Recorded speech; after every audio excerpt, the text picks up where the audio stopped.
आप सभी को प्रभु यीशु मसीह की मधुर नाम में जय मसीह की। परमेश्वर का वचन यह इसके 34 और उसके 22वें पद में भेड़ और बकरियों दोनों के लिए बातें कह रहा है। वो 12वां पद, जैसे चरवाहा अपनी भेड़ बकरियों में से भटकी हुई को फिर से, किसे? भटकी हुई को, दोनों है, भेड़ भी है बकरी भी है, लेकिन कैसी है? भटकी हुई है। उनको अपने झुंड में बटोरता है, वैसे ही मैं भी अपनी भेड़ बकरियों को बटोरूंगा। मतलब प्रभु के पास कौन कौन है? भेड़ भी है और बकरी भी है। दोनों का स्वभाव हम जानते हैं, अंतर है। भेड़ शांत स्वभाव की है, फॉलोअर है, लेकिन बकरियों का स्वभाव चंचल है, वो खुद से इधर और उधर चली जाती हैं। ये बकरियों के और भेड़ के स्वभाव में अंतर है। प्रभु कह रहा है दोनों को बटोरूंगा जो इधर उधर हो गई हैं।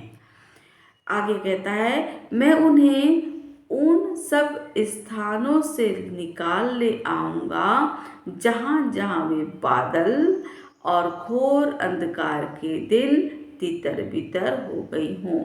मतलब संसार में जब मनुष्य रहते हैं, बहुत से कारणों से हमें अपने देश को छोड़ करके जाना पड़ता है, अपने जन्मभूमि को छोड़ करके जाना पड़ता है, अपने लोगों की भूमि को छोड़कर जाना पड़ता है। जैसे नौकरियों के लिए, नौकरी लग गई बाहर, हमको जाना पड़ेगा। और बिजनेस के संबंध में, पढ़ाई के संबंध में, फिर धीरे धीरे रहते रहते हम वहाँ पर बस जाते हैं, है ना। इस प्रकार की घटना घटती है। तो परमेश्वर क्या कह रहा है कि उन्हें मैं फिर से बटोर के लाऊंगा। बटोरना कैसा होता है?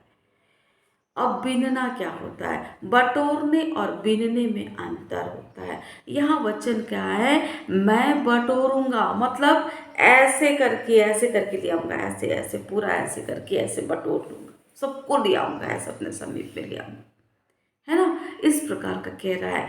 और चुनना, ऐसे सेलेक्ट कर करके लाना। लेकिन प्रभु क्या कह रहा है?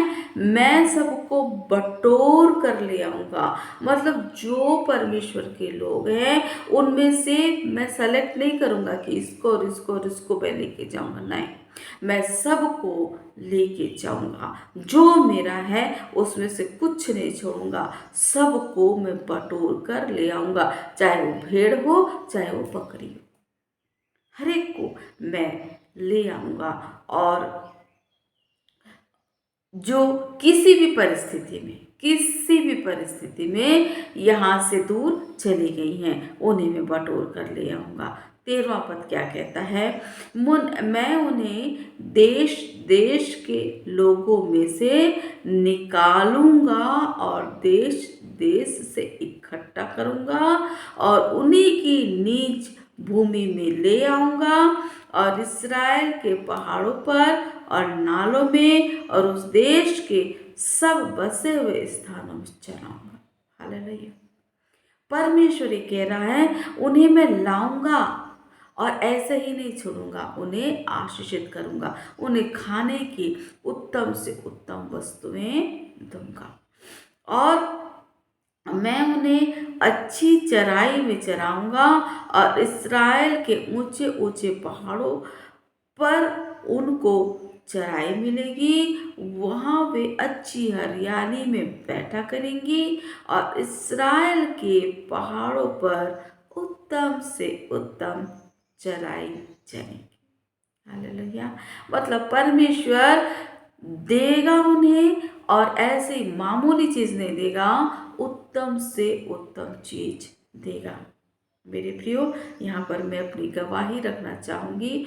मैं जबलपुर में रहती थी और मेरे हस्बैंड 2015 में जगदलपुर छत्तीसगढ़ आ गए, अगस्त महीने में। और मेरे बच्चों की पढ़ाई और हमारा घर हमको नहीं मिल पाने के कारण हम जबलपुर में ही रह गए, क्योंकि हमारे पास जगदलपुर में घर रहते हुए भी हमें शरण स्थान नहीं मिल पाया। वो मैं किसी दूसरे वीडियो में बताऊंगी कि क्यों नहीं मिल पाया। लेकिन उन परिस्थितियों में मैं जबलपुर में अपने दोनों बच्चों के साथ में रहती थी। कोरोना काल आया और उस कोरोना काल में परमेश्वर ने अद्भुत रूप से मुझको और मेरी बेटी को जगदलपुर लेकर के आया। मेरे हस्बैंड, छोटी बेटी की छुट्टी हो गई थी एग्ज़ाम की और उसे लेकर के मार्च के महीने में जगदलपुर आ गए थे 2019 में। और मैं और मेरी बेटी वहाँ थे क्योंकि मैं स्कूल में टीचर थी, मैं पढ़ाती थी, मेरी बेटी कॉलेज में थी, वो पढ़ाई कर रही थी। और हम दोनों बड़ी बेटी के साथ में, मैं और मेरी बड़ी बेटी दोनों साथ में थे। और जब कोरोना काल आया, सब कुछ बंद हो गया, लोगों से मिलना जुलना बंद हो गया, इतनी मुश्किल हो गई। और उस बीच मैं बहुत बेचैन हो गई कि मुझको अब अपने परिवार के पास जाना है। हम दो यहाँ रहते हैं, पूरा परिवार वहाँ है और मैं बहुत बेचैन हो गई। और मैंने एक दिन बोला, बेटा चल अपन चलते हैं। और सवेरे 4 बजे मैंने स्कूटी निकाली और बोली कि चल बेटा अपन स्कूटी से चलते हैं और चुपचाप निकल जाएंगे, किसी को पता नहीं चलेगा। हम पूरा एमपी बॉर्डर पार कर लिए और जब छत्तीसगढ़ बॉर्डर में गए तो हमें रोक दिया गया और वहाँ हमको आगे ही नहीं जाने दिया गया। और उस समय फिर हमको वापस आना पड़ा जबलपुर से। बहुत दूर था जबलपुर, हमको फिर वापस आना है। लगभग 300 किलोमीटर हमको निकल गए, हम लोग पहुँच गए वहाँ तक। और बॉर्डर जब पार करने को नहीं मिला तो हम 300 किलोमीटर अब फिर वापस आना है हमारे पास स्कूटी। तब वापस जब आ रहे थे, हमें रात हो गई रास्ते में और मंडला का जो रोड है, जबलपुर मंडला रोड, वो बन रहा था। और हम लोग भटक करके दूसरे तरफ मुड़ गए क्योंकि रात था, लाइट नहीं दिख रही थी। और वो क्रेशर का तोड़ने वाला एक जगह था और वहाँ पर हम लोग घुस गए। वहाँ मज़दूर लोग थे, वहाँ पूरे लड़के लड़के लड़के थे। और हमने जब देखा कि ये ठीक नहीं है तो हमने रिक्वेस्ट किया, भाई यहाँ पर सामने एक थाना है, क्योंकि हम ये रोड हमको समझ में ही नहीं आ रहा था और हम इधर मुड़ गए, तो हमको उस थाने तक पहुँचा दो। उसमें से एक लड़का बहुत अच्छा था और उस लड़के ने हमको उस थाने तक पहुँचा दिया। और जब हम उस थाने में पहुँचे, उन लोगों ने हमारी मदद की, रात को रुकने के लिए हमको दिया, सवेरे हमको पूरा पहुँचाने की व्यवस्था की। और वो लोग हमको जबलपुर तक पहुँचाने के लिए निकले, मदद किए। फिर रास्ते में हमको एक जगह और रोक दिया गया, वहाँ पर उन्होंने हमको, सरकारी ही संस्था थी, वो लोग मदद कर रहे थे लोगों की, उन्होंने हमको खाना भी खिलाया और फिर हमको पास बना के दिया। और उस प्रकार हम फिर से जबलपुर आ गए। अब हम जगदलपुर तो नहीं आ पाए, हम वापस फिर से जबलपुर पहुंच गए। अब फिर मेरा मन बेचैन होने लगा, अब क्या करूं, मुझको तो जाना ही है, एनी हाउ मुझको तो जाना ही है। और एक दिन मैं मार्केट गई हुई थी और मुझको कुछ फ़ोटोकॉपी करवानी थी। मैं ऑनलाइन में गई, एमपी ऑनलाइन में, और वहाँ मुझको पता चला कि अब पास बनने लगा है, पास बनने लगा है। तो मैं जब वहाँ गई तो मैंने पूछा कि पास बनाने के लिए क्या करना पड़ेगा, तो उन्होंने मुझको बताया और मैंने पास बनाया। जब मैं पास बनाई और यकीन मानिए कि तुरंत मेरा पास बन गया, तुरंत घर आई, आधार कार्ड ली और जाकर मैंने पास बनाई, मेरा और मेरी बेटी का, दोनों का। और मैंने फिर कार निकाली। और इतना लंबा ड्राइव मैंने कभी नहीं किया था, कभी नहीं किया था। और मैंने उस दिन इतना लंबा ड्राइव किया, जगदलपुर, जबलपुर से जगदलपुर में आई। जगह जगह पर रोक रहे थे, चेकिंग कर रहे थे। उस सब के बीच में परमेश्वर ने मुझको इतना सामर्थ्य दिया कि मैं इतने लंबा समय में कार चला पाई और मैं और मेरी बेटी सुरक्षित आ गए। हमारा सामान नहीं आया, हम लोग आ गए। उसके बाद परमेश्वर ने अपने संगति में लेके चला, हमको बढ़ाता गया। और परमेश्वर ने अपने वचन जो मुझको दिया हुआ था जबलपुर में मुझको परमेश्वर ने एक वचन दिया था। उस वचन के अनुसार परमेश्वर ने अपने वादे को मुझको पूरा किया। मैं देखिए हबक्कुक उसका 2 अध्याय दर्शन में पहले परमेश्वर ने मुझसे रात में बात किया, और सुबह जब मैं स्कूल में गई थी तो मुझको ये वचन मिला था। यहोवा ने मुझसे कहा, दर्शन की बातें लिख दे, वरन पटियाओं पर साफ साफ लिख दे कि दौड़ते हुए भी वो सहज से पड़ी जाए, क्योंकि इस दर्शन की बात नियत समय पे पूरी होने वाली है, वरन इसके पूरे होने का समय वेग से आता है।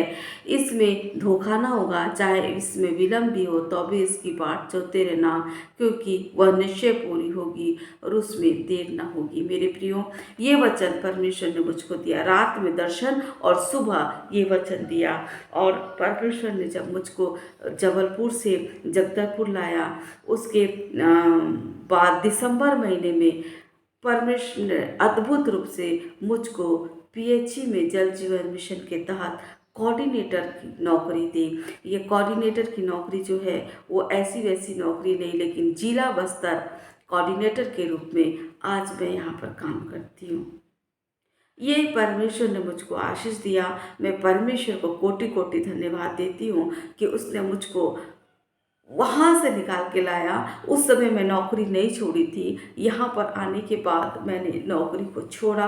फ़ोन पे ही अपने सिस्टर को बताया कि सिस्टर, मैं अब उस नौकरी को नहीं कर पाऊँगी, क्योंकि मैं अपने परिवार को छोड़ करके वापस जाना नहीं चाहती हूँ। और सिस्टर मुझको छोड़ना नहीं चाह रही थी, लेकिन मैं 26 जनवरी के समय पे फिर से गई, और उस जनवरी के समय में झंडा फहराते हुए मैंने सिस्टर को समझाया कि क्यों मैं नहीं आना चाहती हूँ। अब बड़ी मुश्किल से सिस्टर ने मुझको वहाँ से छोड़ा, और उसके बाद परमेश्वर ने मुझको यहाँ पर नई नौकरी दी। मैं प्रभु को धन्यवाद धन्यवाद धन्यवाद देती हूँ। 2020 में मैंने इस नौकरी को ज्वाइन किया। 2020 20 दिसंबर सोमवार के दिन मैंने इस नौकरी को ज्वाइन किया।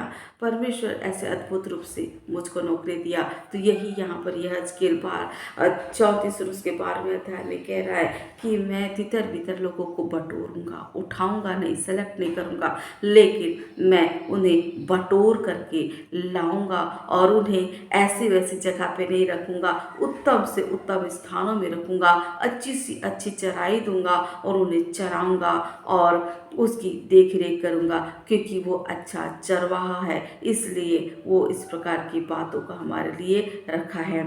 और 15वां पद कहता है, मैं आप ही अपनी भेड़ बकरियों का चरवाहा होऊंगा और मैं आप ही उन्हें बैठाऊंगा। परमेश्वर यहोवा की यही वाणी है। परमेश्वर अपने लोगों को कभी नहीं छोड़ता। हम कहीं भी रहे वो हमें देखता है, और वो सेलेक्ट करके नहीं लाता, लेकिन बटोर कर लाता है। चाहे भेड़ हो चाहे बकरी हो, वो अपने पास अपने लोगों को रखना चाहता है। क्या आप उसके खत्ते में रहना चाहते हैं? क्या आप उसकी भेड़ बनकर रहना चाहते हैं? परमेश्वर सच में बहुत अच्छा चरवाहा है। हम उसकी भेड़ बनकर उसके साथ चलें, और वो अपनी आशीषों से हमें मामूर करता जाएगा, बढ़ता जाएगा। परमेश्वर आपको भी अपनी भेड़ें बना करके अपनी चराई में रखे, क्योंकि वो अच्छा चरवाहा है। परमेश्वर आप सभी को आशीषित करे। आमीन।